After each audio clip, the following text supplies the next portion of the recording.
The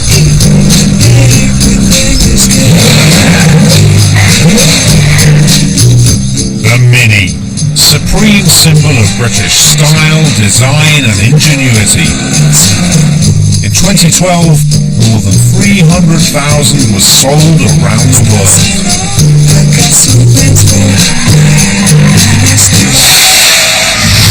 The great thing about it is that more than 50 years after the first Mini rolled off the assembly lines, they're still made here in Oxford at the Cowley plant, the place the Mini was born. It's a global phenomenon and one still proudly made in Britain. But you know the irony? You know who actually owns this great British icon, built in a plant 100 years old? The Germans. We are living in an age of German empire. Amid extraordinary turmoil in the capitals of Europe, Germany commands more raw power than at any time since the Second World War. This is an empire of German engineering, German expertise and German exports, built not on the Panzer, but on the Polo and the Passat. A new order, symbolized by the speed, power and beauty of the automobile. Buying a car in Germany is not just a grubby transaction. It's engaging in an immensely serious, culturally rich, and occasionally rather beautiful and moving event.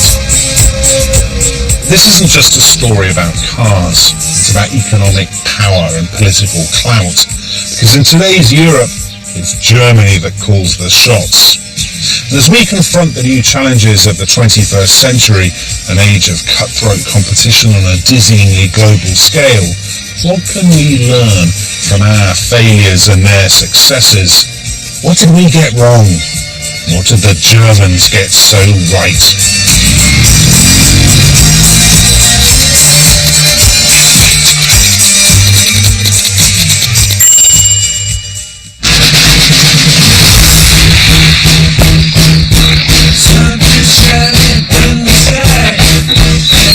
When I was growing up in the 70s and 80s, my dad had a Rover, the quintessential British car.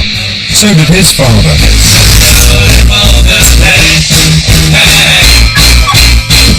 But although I think of myself as pretty patriotic, I don't drive a British car today. I drive a German one.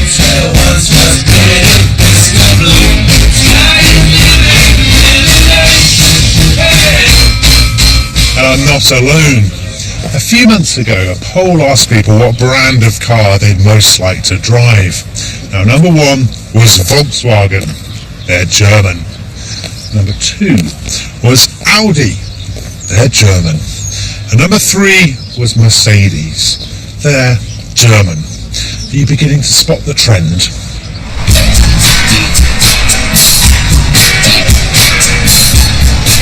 I haven't driven another type of car. It's been Volkswagens, Audis or Mercedes. The fit and finish of the car in a German car for the comparable price is a lot better. When I went off to buy a new Rover, they told me I had to wait about 6 months for delivery. This was 30 years ago. And this was in the garage opposite. Or at least not this one, but the new BMW was in the garage opposite. So I bought the BM and I've bought one since.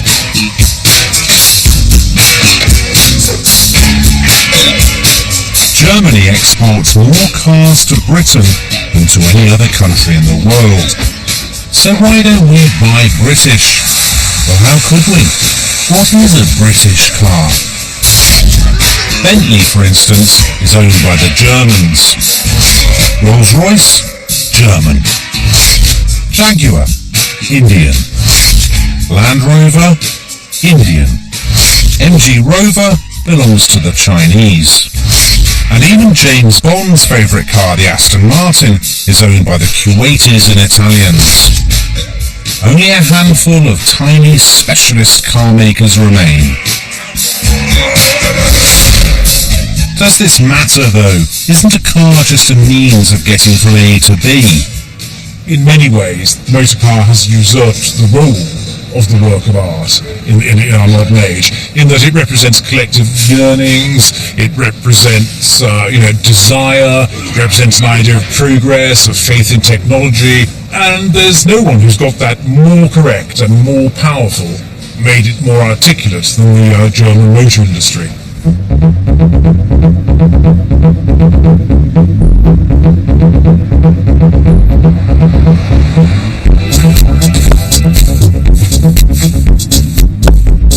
The first car I ever bought didn't come from an iconic British factory like Cowley or Longbridge, but from the German heartland of Lower Saxony.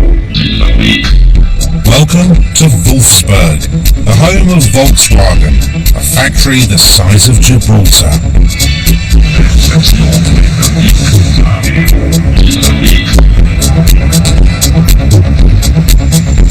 VW's come an awfully long way since it was set up in 1937 under the Nazis to build people's cars, Volkswagen, for Germany's masses.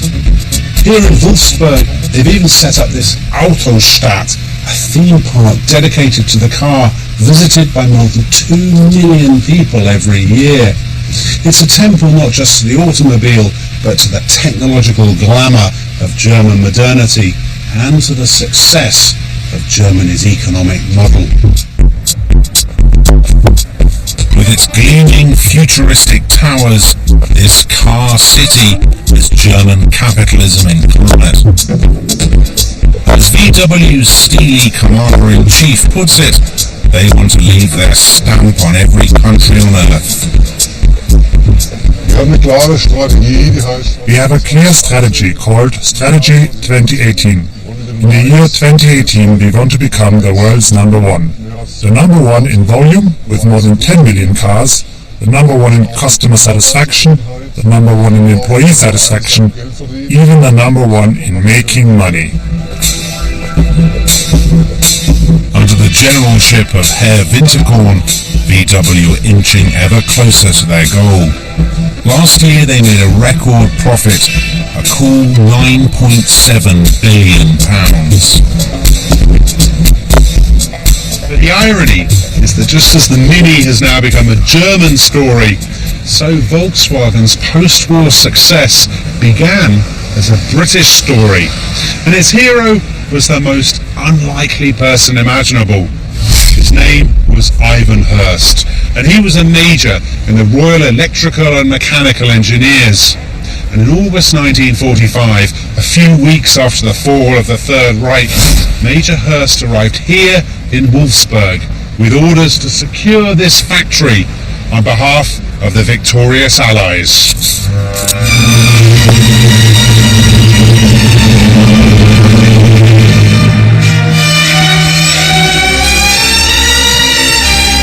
Much of Germany's industrial base, once the most impressive infrastructure in Europe, had been destroyed. In the ruins, millions of starving survivors scavenged for food. With the country divided into 4 occupied zones, Germany's revival, let alone its rise to mastery in Europe, seemed a very remote prospect indeed. When Ivan Hurst arrived in Wolfsburg, things were worse than he'd ever imagined. In the factory itself, the conditions were very grim.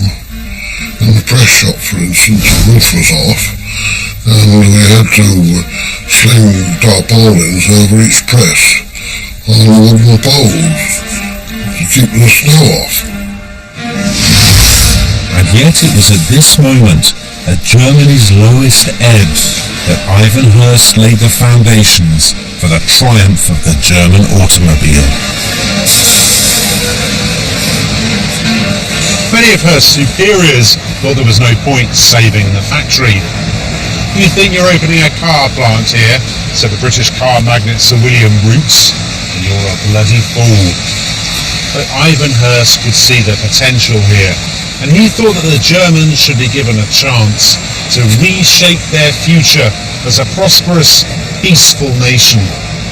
His priority was to restart production of a car originally designed in the 1930s by the Nazis. This car, he thought, would be the key to getting Germany back on its feet. And today, we call it the Beetle.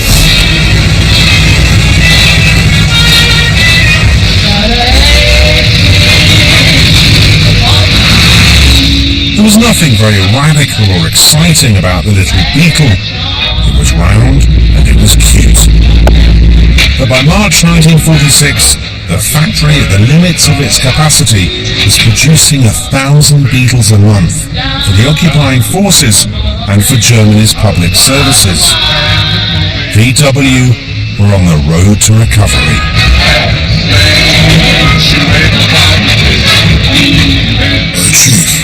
Colonel Charles Ratcliffe said, I think we've got a world beater here. It's another Model T. Well, he spotted that as early as 1948.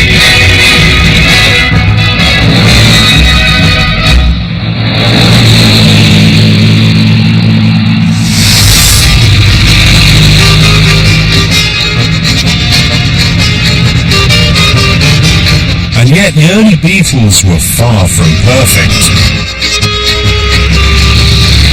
We always think of German cars as ultra-reliable, and the interesting thing about the original Beetle is that it wasn't. As one of VW's top executives put it, it had more faults than a dog has fleas.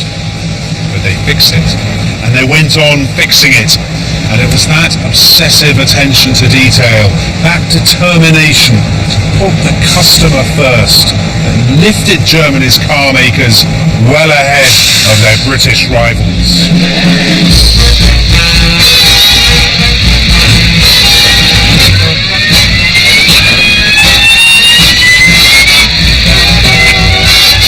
People asked, did we not think we were damaging British interests by developing Volkswagen? But our job was to help get the German economy back onto its feet, for political reasons, of course, and that is what we were doing.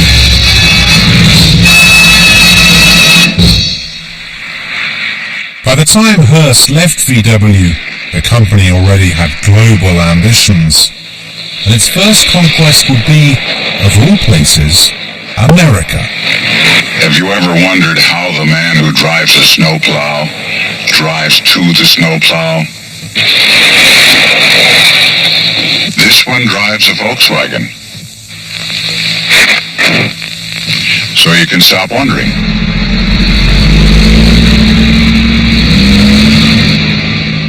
Thanks to a canny marketing campaign, thousands of American drivers, tired of their massive macho cars, began to fall in love with the Beetle. They were persuaded that small was beautiful.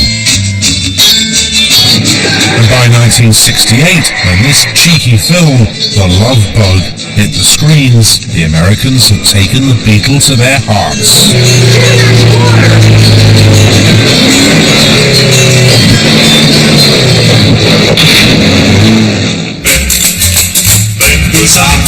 Wenn du sagst goodbye, dann weiß ich, wir bleiben. Meanwhile, Germany itself, or at least the western half, now cut off from the communist east, was booming. Unemployment was down, production was up. Ordinary Germans were now richer and more comfortable than ever. They called it the Wirtschaftswunder, the economic miracle. The traumas of the past were forgotten. Technicolor consumerism would sew up the wounds of wartime. The priority was to look forward, to buy new homes, new appliances, and of course, new cars. This was a crucial period in Germany's modern history. By the end of the 1950s, they hadn't just staged an extraordinary recovery, they'd done the groundwork for what is today one of the most productive and powerful economies on the planet. Now you might well be wondering, where was Britain in all this? After all, we had won the war. Surely we had a head start, didn't we? On Wednesday, His Royal Highness the Duke of Gloucester opened the first post-war motor show at Earl's Court, with congratulations to the industry on its magnificent achievement of £100 million worth of cars exported since the war ended. 50s Britain had never had it so good. We were now making and selling more cars than ever. At the start of the decade, we were behind only the Americans in the league table of world car exporters. But things weren't quite as rosy as they seemed in the English country garden.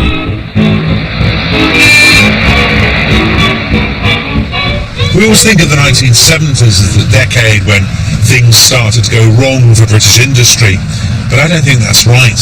By then it was already too late. The rot had set in earlier. I think it was in the affluent, comfortable 50s that the problems really began.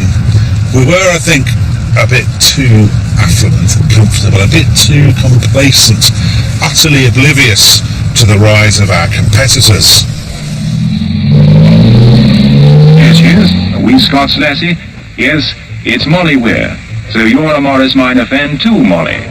Oh, hi. Our Minor takes all the family and our luggage in comfort. It's very economical too, but you see, it's a Morris. We might have had a big car industry, but size isn't everything. The men running Britain's car companies were getting old, and by the jet-age 1950s, their autocratic amateur spirit looked increasingly old-fashioned.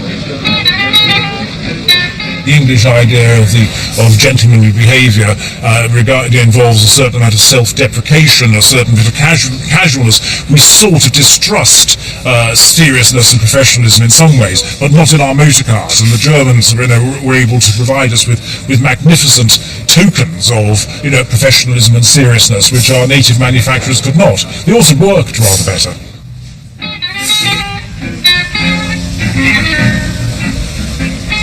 We did still make good cars like the Morris Minor that I'm driving now, but we didn't market them as successfully as the Germans. We didn't push them aggressively enough overseas. You know how many Morris Minors we sold? Over 1 million. Did you know how many Volkswagen Beetles the Germans sold? 20 million.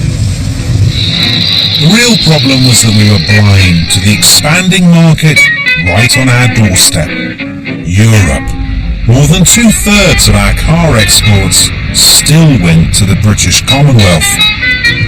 One of the biggest mistakes we ever made as a country was to overestimate the importance of our empire. In those crucial 2 decades after the Second World War, our politicians and our businessmen thought that we didn't really need to worry about Europe because Britain had wider horizons. Our car makers, they thought, would always be able to rely on the captive markets of our old colonies. To put it bluntly, we'd always be able to flog them our dregs.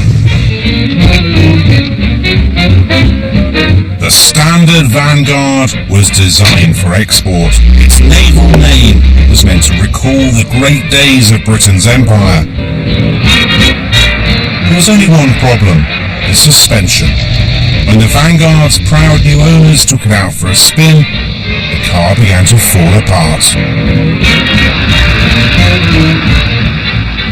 Good evening. The Suez Canal is a name familiar to everyone. I've come to talk to you tonight about what's happened there in the last few days and what it means to us.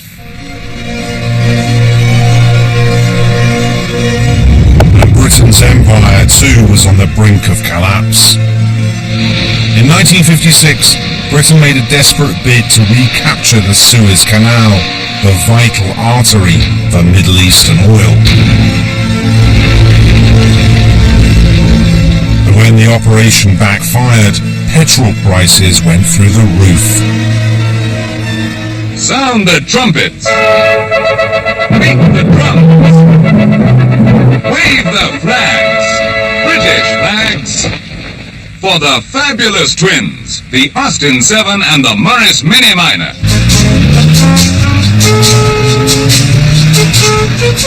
As a result, designers for the British Motor Corporation came up with a new car that was smaller and needed less petrol. They called it the Mini. We've got to make a car, a very small car, for the housewife, which is economical to run, has lots of shopping space inside, and therefore it doesn't need a big boot. Everything stows away so neatly and easily. 4 happy people in a big, big little car.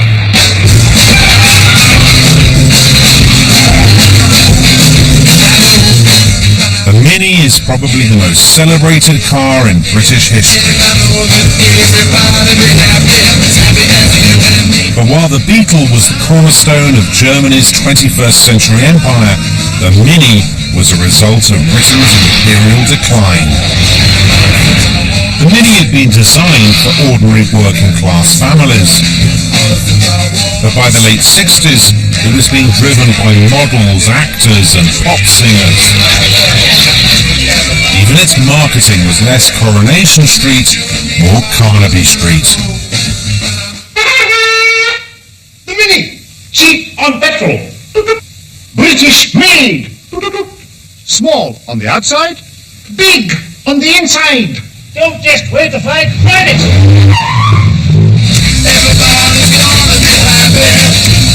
The Mini was stylish, but it was also cheap. A basic model cost just £350. But as a rival firm discovered, the British Motor Corporation were losing £30 for every Mini they sold. Ford are very good at costing what a car costs to make, and discovered that they must be making it for a loss. They couldn't see how it was possible. So they actually sent their report to the chairman and said, we think you need to be charging more for this. And it was ignored. And I think this pervades a lot of the story of the post-war British car industry. Arrogance pervaded it. There was a feeling, Britain had won the war, it was coming out of its empire, it very often knew best or thought it did, and they felt, well, we don't need to be told by Ford what we're doing right and what we're doing wrong. But in fact, they were doing it very wrong.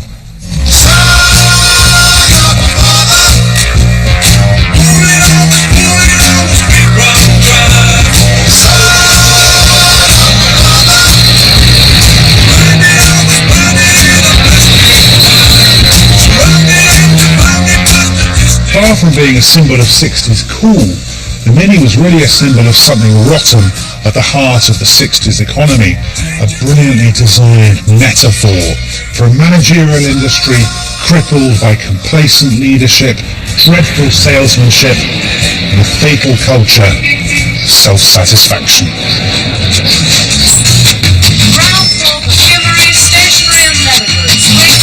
Today we're used to the idea that when it comes to manufacturing, from your kitchen fridge to your bathroom shower, nobody does it better than the Germans. But at the time, Germany's economic revival brought back bad memories. Guten Morgen, mein Herren. Hey, Arnie. Another load of kraut tippers. That's 100 hats with shaving brushes on the side. Tell them, Captain Peacock. It's not for us to reason why, Mr. Humphreys. Young Mr. Grace, in his wisdom, has seen fit to mount a sales campaign to push German goods. But it's difficult enough to sell English goods without a lot of rubbish from the damn Bosch.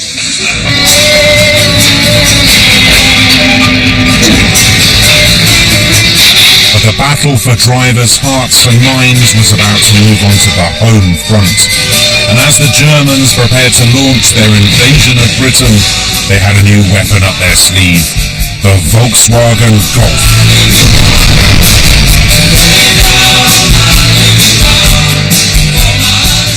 It was a hatchback, which was still something of a novelty at the time, so it was far more practical, and Mini did not have a hatchback at all. It was a very clever move by Volkswagen as well, because it had Volkswagen engineering but it had Italian style. So the bodywork was designed by a company called Isal Design and a very well-known designer called Giugiaro, and it was just a stunning sort of angular and very efficient and practical car.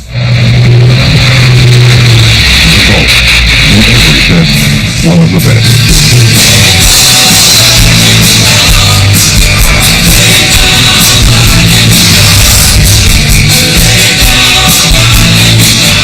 British drivers didn't get their hands on the Golf until 1974, but in its way it was an enormously symbolic moment. Remember, we'd only joined the common market, what became the European Union, a year earlier, but we were becoming a much more self-consciously European country. We went on Spanish holidays, we drank French wine, we ate Italian food, and now more and more of us were driving German cars. The ugly wine of foreign engines ripped the peaceful autumn air of the English countryside. Already one traitor in 8 has traded with the enemy. Are you one? Have you bought foreign? What about you, sir? Could I ask you why you are driving a foreign car? Well, this particular model is because I find it very reliable, good performance, and I've had it for 3 years now. I had no trouble whatsoever with it. You've had some bad experiences with British cars? Ford, yeah, the bottom dropped out with rust after about 1 month or something, yeah.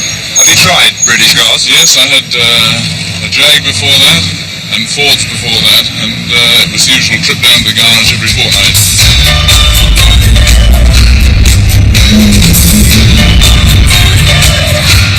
It really did. My father came home with an Audi. That was quite a shocking thing. So he'd owned British cars forever, and then he bought an Audi. But it was an astoundingly different car. Leading the Blitzkrieg was Volkswagen's hatchback. VW sold 800 Golfs in the first year and 20,000 in the second. To British motorists, its reliability seems simply extraordinary. Even today, if you don't own a Golf yourself, there's bound to be one in a drive near you. He's up in that new car again. Wouldn't catch me in a Volkswagen. What's wrong with the Golf? It's not exactly big, is it? Actually, it's bigger than it looks. You'll never get that lot in there. Anyway, I don't like rear-engine cars. The engine's in the front. It's water-cooled. Back seats held down too. What was it that the Golf did that British cars didn't? It works. For a start, it was a very, very practical car. I think people could see it as a car that they could use. You know, we could get working with straight away, lift up the back, put our shopping in, fold the seats down. You know, for most British buyers, that was great. But it also helped that it was a Volkswagen, so that means it's related to the Beetle. And that was the beginning of our love affair with cars which weren't British, which did work. 1974, the year the Golf was launched, was a great year to be German. On the football field, they won the World Cup at home in Munich. We didn't even qualify.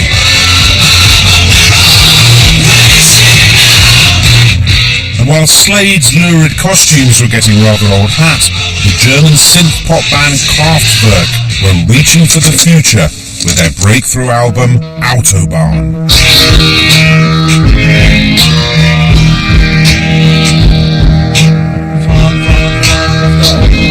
Nothing better captured modern Germany's infatuation with the machine, their love affair with Das Auto.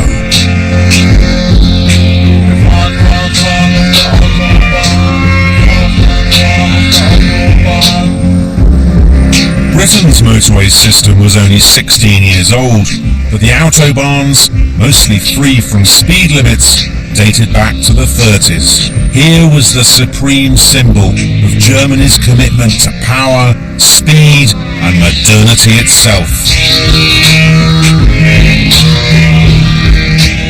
The Autobahn was just such a symbol of the German character, in that it looks utterly rational, and they're magnificently engineered, wonderful roads, but they look rational, but they're also sort of vaguely mysterious and romantic. It's not just transport, it's philosophy and religion as well.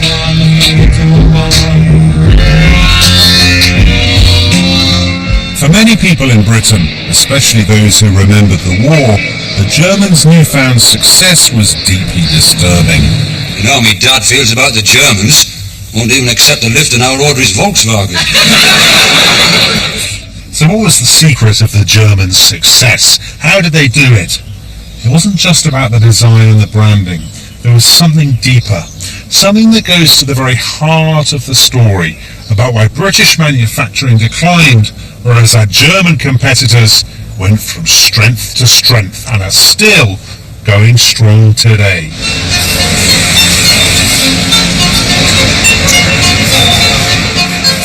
Ever since the 50s, German firms have been renowned for their excellent labour relations and tremendous productivity.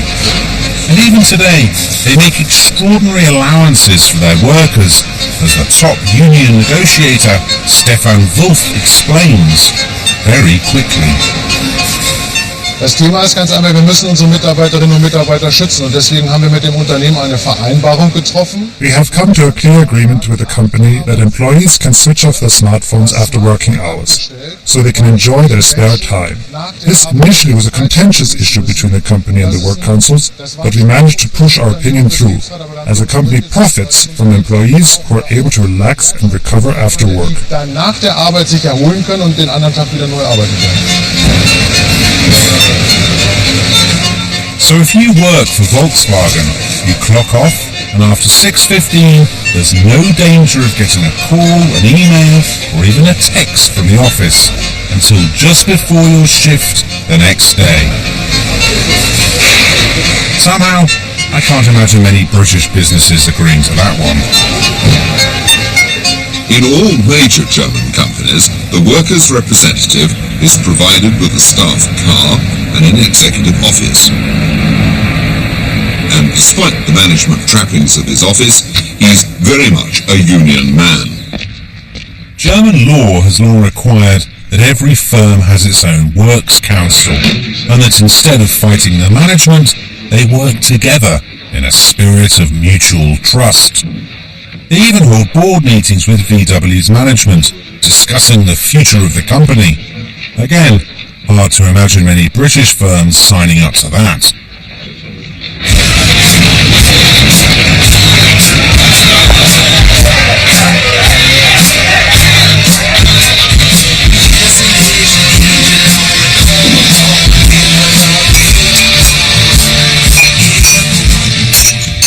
Now this is the key to the difference between the Germans and us, and it's all a question of class.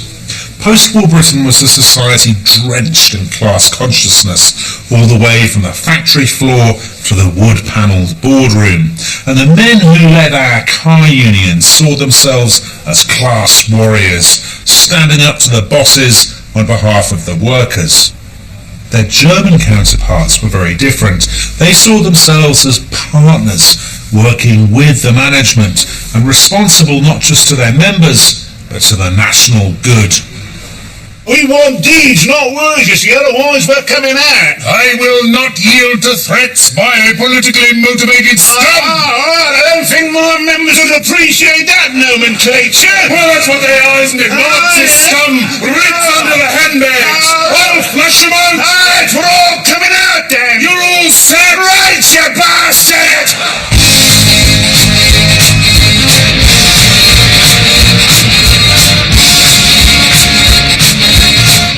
Inside Britain's troubled car factories, there wasn't much talk of the national good. In 1968, our remaining car makers had been merged into one gigantic company, British Leyland. 48 factories and 190,000 workers. This would be our secret weapon to fend off the foreign invaders. instead of having a scattering of Rover agents, Triumph agents, PMC agents, Leyland agents and so on, we'll be able to provide a tight, compact organisation which will enable you to get parts, service and sales anywhere throughout the world.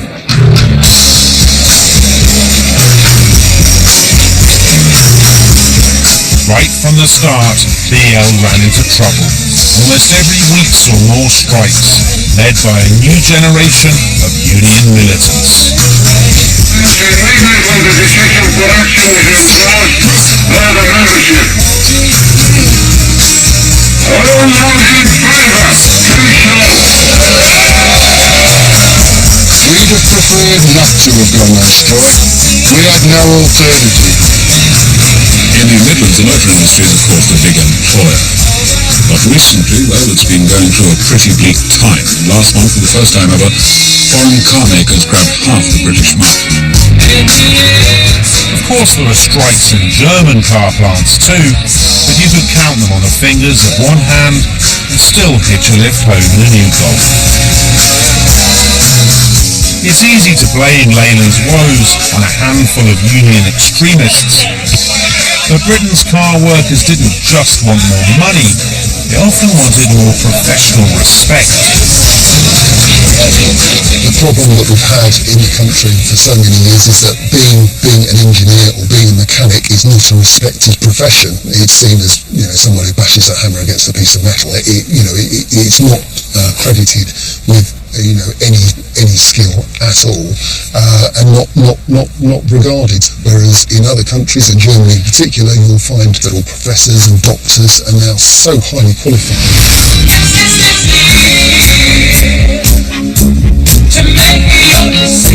While Britain's car workers, sick of their primitive conditions, were fighting the class war, Germany's factories were being radically modernised.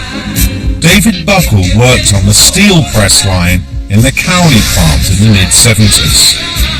On behalf of his union, he went on a fact-finding mission to VW's Wolfsburg plant in 1977, and what he saw there blew his mind. Unlike here, where we worked on individual cars, they had a huge round table, and there was a car door on each point of the crucifix. That was one set of car doors. And while one operator was working on one door, robots were working on the other. We haven't had robots in this factory. We knew nothing about robots. Today, Cowley's mini plant has more than its fair share of robots. Of course, we could have installed robots earlier if we'd wanted.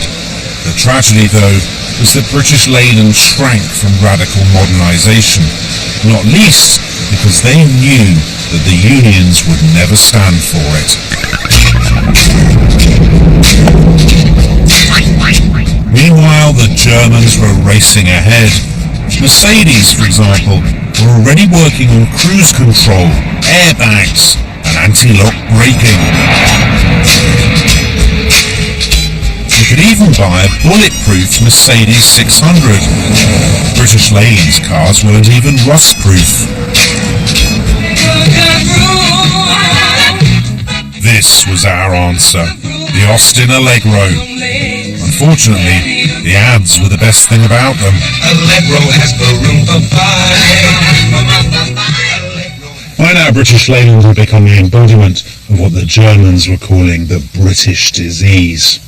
Every year, cars like this one, the infamous Austin Allegro, with its square steering wheel and Spanish rose interior, were making thumping losses. Every week, there were more strikes. And what made the Allegro's failure so resonant was that across much of British industry, it was the same story. Complacent management, chaotic production, militant workers, and yet more strikes. Indeed, if there's one statistic that speaks volumes about the difference between Britain and Germany in the 70s, it's this one. In 1978, for every day that German manufacturers lost to industrial action, we lost 10.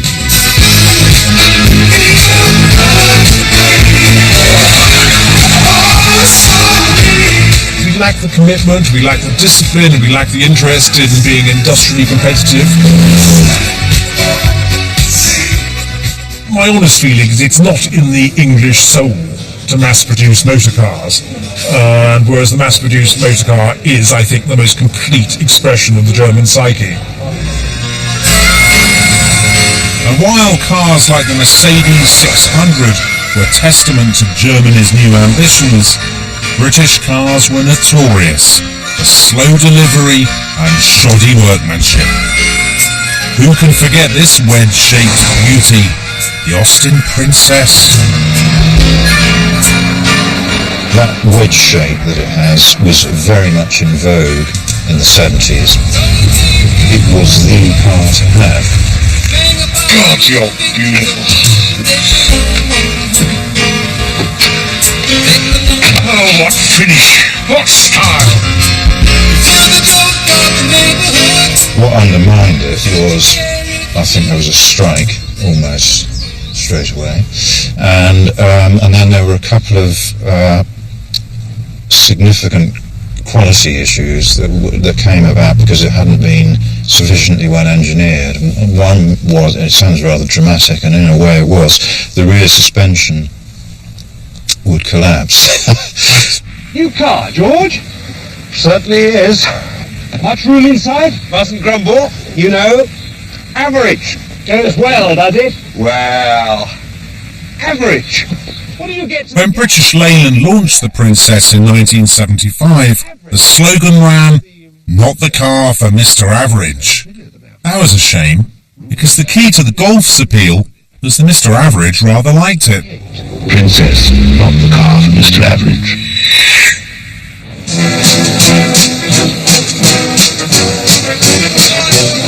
Desperate to save the company, the government brought in a new man to run British Leyland, a ruthless South African called Michael Edwards. Did you hesitate for some time about taking the job? One of the decisions I had to make was whether the job was doable at all. And I came to the conclusion that somebody could do it, and that maybe I could do it.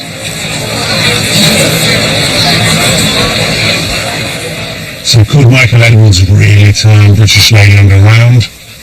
These are newly declassified documents from the first months of Margaret Thatcher's new administration in 1979, and they give you a real sense of the despondency at the top about British Leyland's prospects.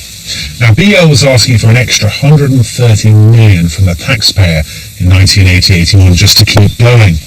And this is a memo from Thatcher's Cabinet Secretary, Sir Robert Armstrong, in which he says every year things get worse instead of better.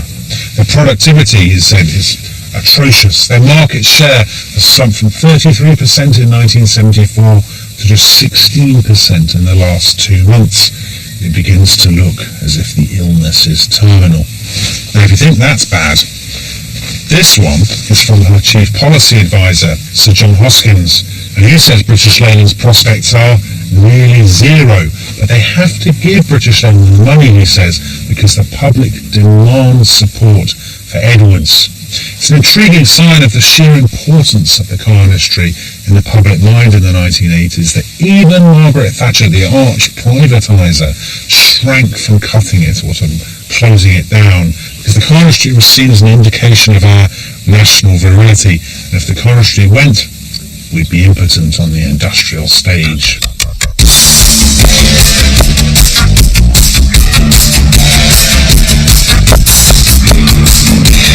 But British Leyland had one card left. A car they'd been working on for almost a decade. Modern, competitive, young, sexy, and heavily subsidised by the taxpayer. The Mini Metro.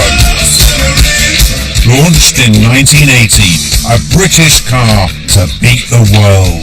Some of you may have noticed that for the past few years, Britain has been invaded by the Italians, the Germans, the Japanese, and the French. Now we have the means to fight back.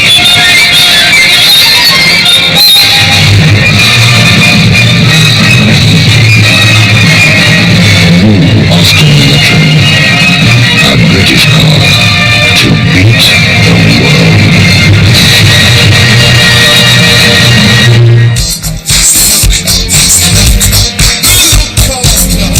Metro cost £3,000 and BL sold more than 1 million.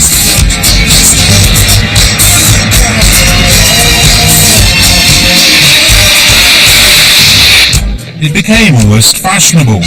Even Prince Charles's fiancée, Lady Diana Spencer, drove one. But although the Metro was one of the best-selling cars of the 1980s, it was never going to be enough to fend off the German competition. My parents had a Mini Metro, a lot of people did. It was, on the surface, it looks like quite a successful car. But was it? The sales figures predicted for it were mildly optimistic. They really did think they were going to sell 300,000 to 400,000 a year, and it never came anywhere near that. I think they sold, in the first year, 174,000. The Metro was up against the Volkswagen Polo, and it was up against the Ford Fiesta. So the Metro was, in a way, an afterthought. It was something that came very late. Now, Alan, you're going to have to trade down your Brother 800 for a smaller car. Go on. I picked up these brochures for the new Metro. It's a lovely car. And if you do... I'm not driving a Mini Metro. But you do have to make substantial savings. I'm not driving a Mini Metro. But if you do, you can keep petrol productions going with a skeleton staff of 2. There's no point finishing the sentence then, because I'm not driving a Mini Metro.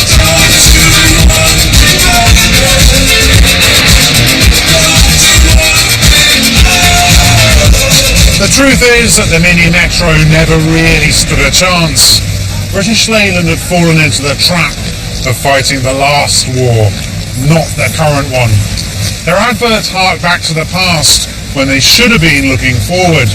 And crucially, they never really understood the importance of an up-to-date brand.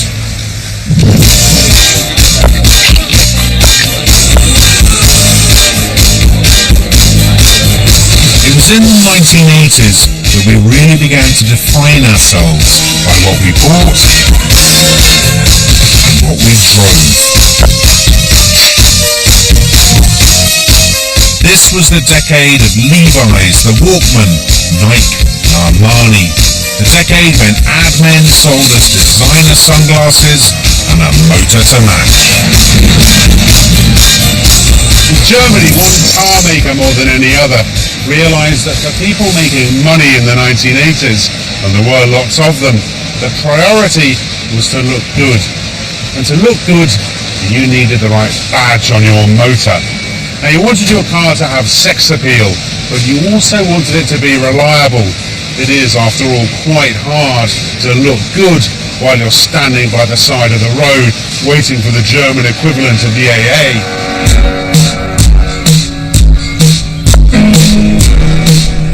This is the Munich headquarters of the Bavarian Motor Works, BMW. It's their equivalent of Volkswagen's Autostadt. They call it Die Welt, the world, an appropriate hub for a company with global ambitions.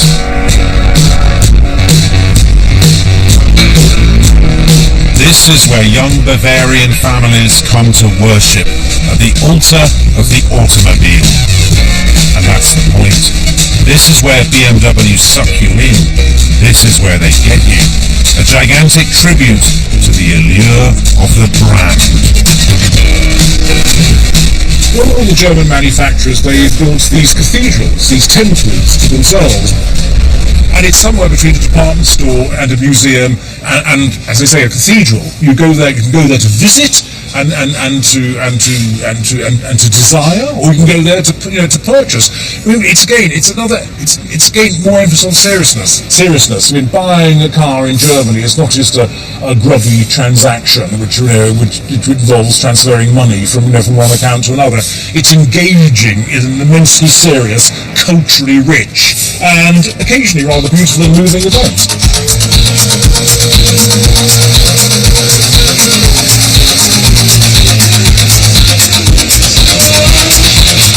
The car that really made BMW's name was their iconic 3 Series. It was slick, sporty and stylish. Along with the German-made Porsche, it was the car of the 80s. But the key to its appeal wasn't the engineering, it was the idea. When you bought a BMW, you were buying into that archetypal 80s concept, a lifestyle. What does having a BMW mean to you? Yes, I suppose so, yes. Sounds awful, doesn't it? Yes. Yes, I suppose it does. Status. Yes, success.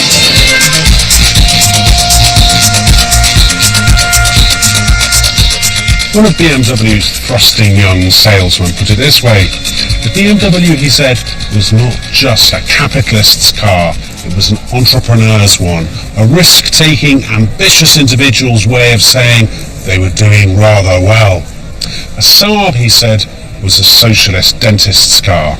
Volvos were for dabblers in antiques. Mercedes belonged to the company secretary, and Audi suggested that you didn't quite have enough money for a Mercedes, and a Rover was a cry for help.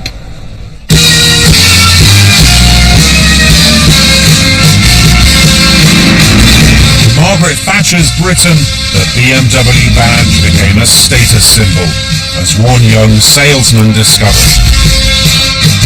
Now this is where a dashing young salesman called James Ruppert enters the story, because you were a BMW salesman on Park Lane. That's right, absolutely. It really was when Yuppie was born. You would have people coming from the city, and they would sort of make pilgrimage up to Park Lane in their night shower after hours and drive a car and want to buy it. I delivered more cars to the centre of the city than any other place. I can remember that so, almost every day I'd be driving a car early morning, I'd pick it up, drop it off, and, another banker, very, very happy indeed with his braces. But as the Welshman behind BMW's marketing freely admits, a brand is all in the mind. In the premium segment, we're clearly selling an emotional product. It comes with a strong brand, but what is a brand? A brand is effectively a promise. It's a promise of innovation. It's a promise of outstanding design. It's a promise of fantastic materials. It's a promise of technology on board. It's a promise of safety. Of course, it is still just a car, but that's not what BMW want you to think. They're selling an idea, an illusion that the right car will make you happy.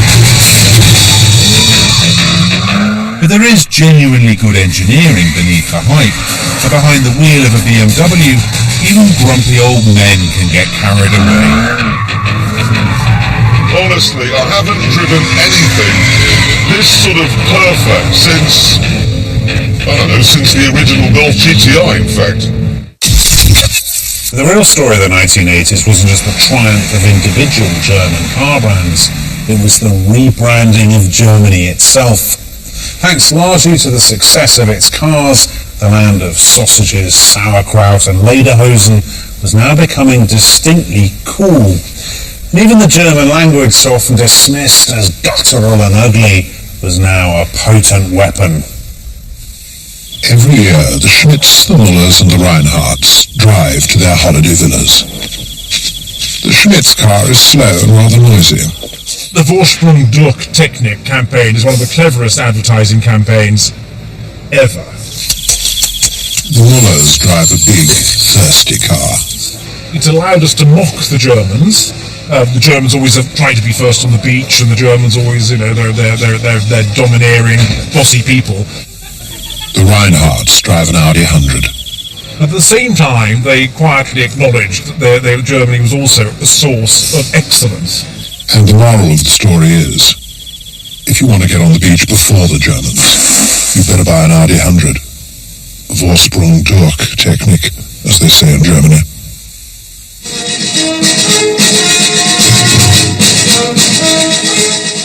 British Leyland has announced a loss of over £150 million for the first half of the year, more than the loss for the whole of last year.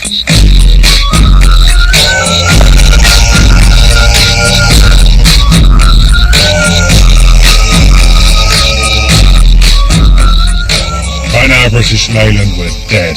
The company had been split up and sold off, and in 1994, the last heir to Britain's tradition of mass car production, the last company to make the Metro, the Rover Group, passed into the hands of, well, of all people, the Germans, as part of BMW's expanding empire. But you know the really humiliating thing? That not even the Germans could turn Rover around. It carried on losing money, and after just 6 years, they got rid of it.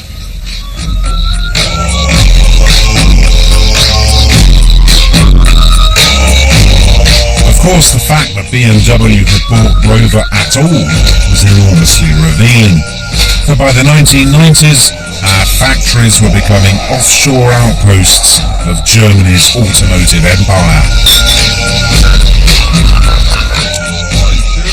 Now not even Britain's greatest hero could resist the allure of a German motor. Right, now pay attention, 007. First, your new car. BMW. Agile 5 forward gears, all points radar. Self-destruct system, and naturally, all the usual refinements. And as the supreme symbol of their continental ambitions, the Germans were all too keen to embrace Europe's new single currency, the euro. And with trade barriers down and their neighbours borrowing and spending as though there'd be no tomorrow, Germany's manufacturers were laughing all the way to the bank. Of course, there'd be a sting in the tail for the Spanish, the Greeks and all the rest. A whopping great bill. But by then, the only people who could bail them out were the Germans.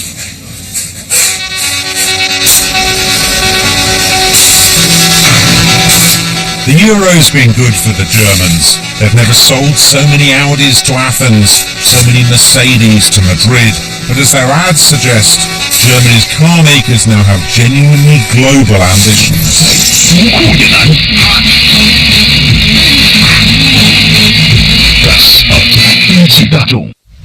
8 out of 10 German cars are actually sold outside Germany. Now, not just to their traditional customers in Europe and America, which incidentally have carried on growing, but to some of the most dynamic developing countries in the world: Brazil, Korea, India, Russia.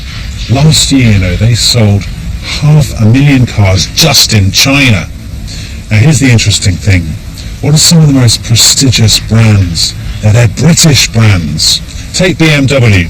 When they got rid of Rover, they did something very, very clever. They kept hold of Mini. And in 2001, they relaunched Mini to tremendous acclaim.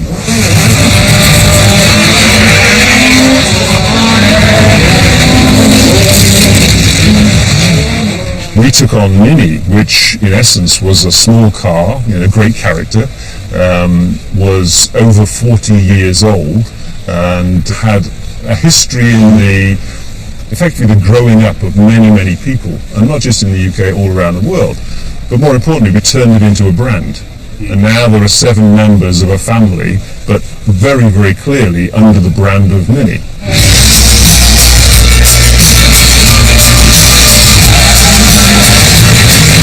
In just 12 years, BMW have sold over 2 million Minis in more than 100 countries.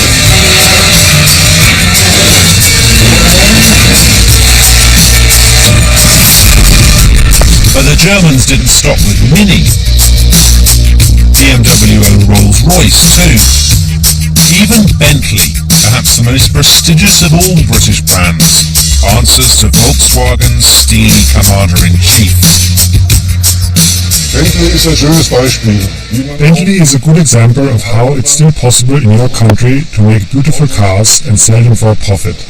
Schöne Autos herstellen kann, mit Gewinn verkaufen kann. And the Crew Factory is an example of how to fire up your workers for a car. Wie man die Menschen I often go to Crew, where we make a beautiful car, and the people there have a real passion for cars. They're very productive, and they make great cars, with great quality leather, really nicely designed. And that's a good lesson for Great Britain, in how to save British industrial jobs.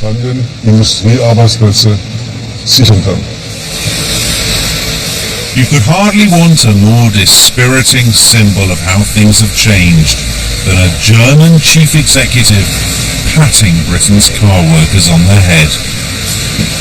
We've all come a long way since the days of Ivan Hurst.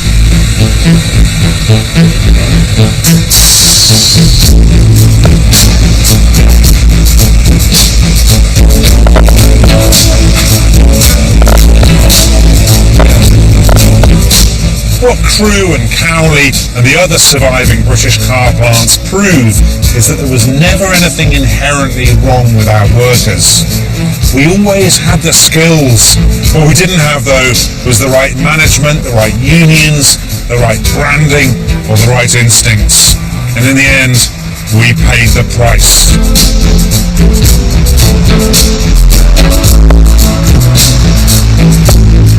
Of course, there is a bright side. We do still make 1.5 million cars a year, most of them for export. And thanks not least to the Germans, thousands of people do still have jobs in Britain's remaining car factories. But there's no escaping the fact that we are making cars for our old rivals. The profits lining the pockets of Germany's economic titans. What an irony! Once our car industry was one of the Germans' chief competitors. Now it's one of their biggest assets, an essential prop of Germany's new economic empire. You know, I rather admire them for it. They were down on their knees and they worked their way back. For more than 50 years, they got things right and we didn't. And now, from their car showrooms to their national finances, the Germans are the envy of the world.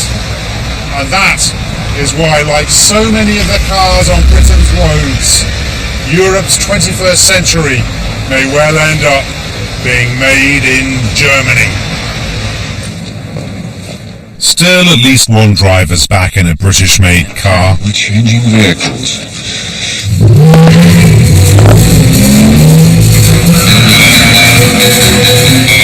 And if you can't quite run to a vintage Aston Martin, don't worry, there's always the Golf.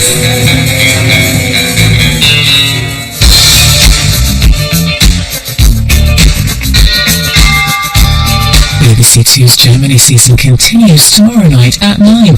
Eating his way around the country, Rick Stein's German Bite. Next up tonight, more power plays to take the crown and fights to survive, the real White Queen and her rivals. And there's animated comedy on BBC 3 now with brand new Family Guy.